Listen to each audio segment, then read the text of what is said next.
Hello everyone, this is L5 and welcome to the Cobra Essential Toy Review.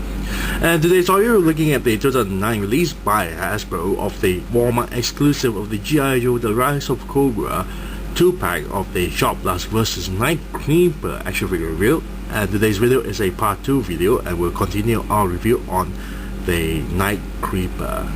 Now, as you can see inside the packaging, that the Night Creeper is already inside, along with his accessory, that Chris sword of his, and his crossbow, and his backpack, and of course his base stand, which is located at the bottom section there.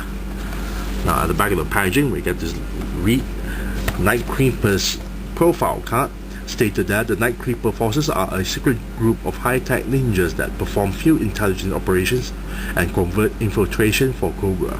They have undergone a procedure that makes them incapable of feeling physical pain. Very interesting. Preferred weapon, Mars Industries D57-A Extreme Environment Tactical Rifle. Again with the rifle. What rifle? Anyways, let's open up this packaging and free out the Night Creeper so we can molest him. Be right back.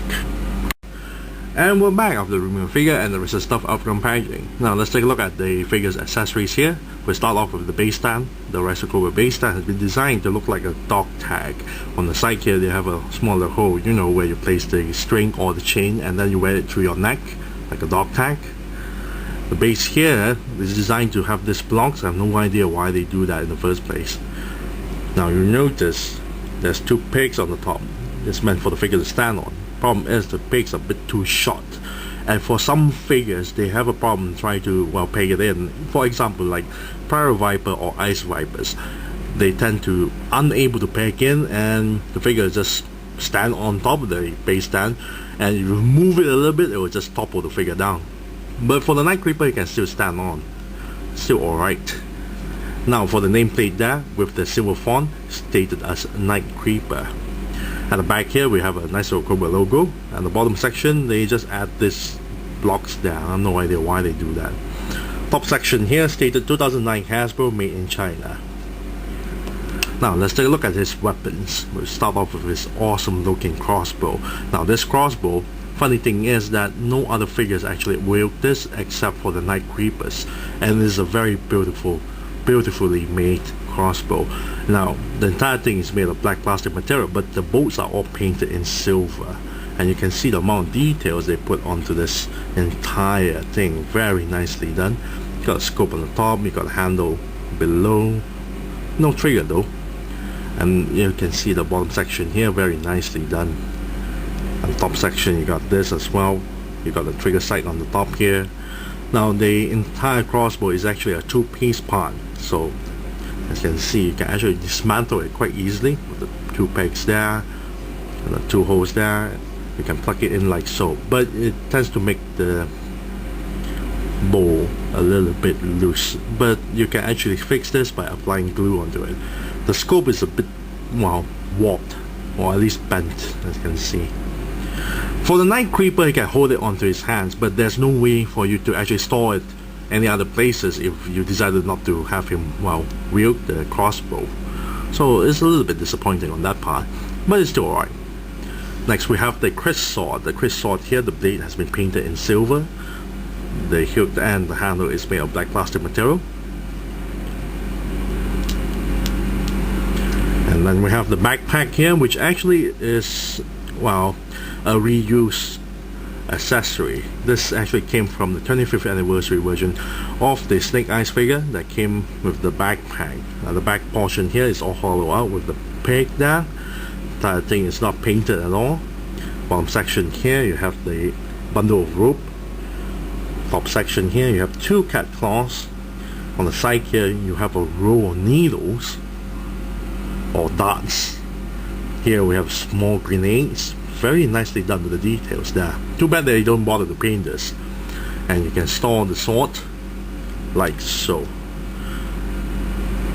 Now I would advise you to push it all the way in, just like the original Night Creeper that was released in the mid 80s. If you push all the way in, you tend to stress the plastic in the middle section of this hook here. So I tend to place it this length. I don't want to push it anymore because you might stress the plastic. Next we have the hoodie. Very nicely done with the hoodie. A lot of wrinkles there. Very nice. Nothing special. It's not painted at all. Then we have the body armor. The body armor is made of a gray plastic material, as you can see there. There's a button directly at the buckle itself, which makes it very nice. All the straps are painted in brown, light brown, and there's a bit of blue on the top here and the middle section here. And the chest armor here, you have a smaller black Cobra logo. Very nice. Now let's take a look at the figure's paint job. Half of the figure's paint job is actually based on the plastic color. However, the other half there is painted very nicely done. First, the entire head is actually of a black plastic material, but they actually paint the entire dome of the head in silver. The visor here is painted in silver, not the black stuff, of course. There's pure plastic color. The mask at the bottom section here is painted. The torso, the abdomen, the rest of the arm here is not painted, but you can see the pouches is painted in brown.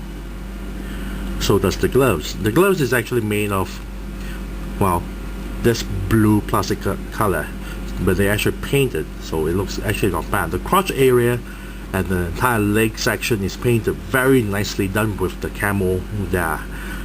Very nice. And if you compare it to the original Night Creeper that were released in the Defense Cobra Island 7-pack, the online exclusive, as you can see the difference. This one has a really awesome paint job on the camo pants. Now, however, it's not really perfect because this lower section here, just below the kneecap, is a bit blue, dark blue, so they didn't actually paint it very well. The lower shin here and the boots are not painted at all, which I'm really disappointed because the bottom section of the boots is not painted in silver if you compare to the original figure that was released in the 7-pack. So I really wish they actually do paint that and not skip that, but what can you do?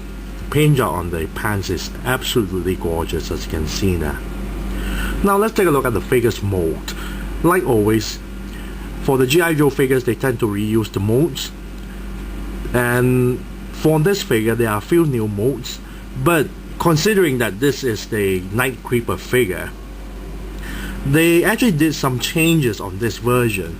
As you can see, this is the original Night Creeper figure that was released in the Cobra Defense Island pack, and this is the Rise of Cobra version. You can see that majority of parts are still the same, but the arms is different, as you can see here. Now the torso, the waist, and the entire arms are from this version of Snake Eyes, as you can see there. The head and the legs and boots are all new stuff, or at least reused part of the Night Creeper, of course. Let's take a close look on the details there. The head is actually not bad, but of course with the hood on it looks way more better. And you can see there's a lot of wrinkles at the mask there, as you can see on the body as well, a lot of wrinkles. Very nicely done. A little bit of muscle tone in the back here, a lot of wrinkles. The pants are a lot of wrinkles as well, but the lower leg of the armor parts are really nice, especially on the spike boots. Very nice. Too bad they didn't bother to paint this. Now let's take a look at the figure's articulation. The head actually pivot a little bit downwards, a little bit upwards, side to side, and turn 360 degrees. Torso here can move down a little bit, back a little bit, and turn 360 degrees. Shoulders here can turn 360 degrees and move the arms this far. Elbow joint here bend this far and bend backwards a little bit and turn 360 degrees. Wrist joint can turn 360 degrees. Hip joint can move forward, back a little bit to the sides. Double jointed knee that bend this far, and ankle joint that bend this far down, up, and turn 360 degrees. Very nice indeed. Now let's equip the figure with all the accessories. First things first, the body armor. Slip it in like so.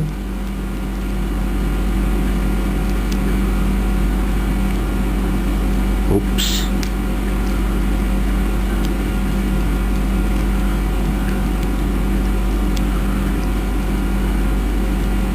Place the button in.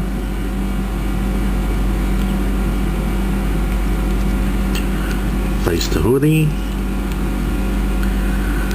and the backpack. Have him equip the crossbow. And there you have it. Night Creeper is ready to kill someone. And place him on the base stand. And there you have it. Very nice. Overall, I really like this figure. The figure is actually quite nicely done with the paint job on the pants. I love the paint job on the pants. Problem is, some parts of the body itself, they didn't bother to paint it, like the bottom parts of the soles of the boots where the spikes are located. But overall, the figure is actually quite nice. It's a bit different compared to the original Night Creeper that was released in the 7-pack, thanks to the change of the arms itself. It looks way more better actually. And for this figure, you have the new head sculpt, you have the new leg sculpts, and you have 2 new accessories, or 3 if you count the hood. Very nicely done. So if I'm gonna give a rating on this, well, a little bit of paint issue, sure, and some lacking of paint job, but the figure is very awesome. So if I'm gonna give a rating on this, I'd say that the blue is a bit different, but it's not that bad. So I'll give it a nice 8 out of 10. Yes, a nice 8 out of 10 for the Night Creeper. So I thank you all for watching. This is Your 5, and I'm signing off.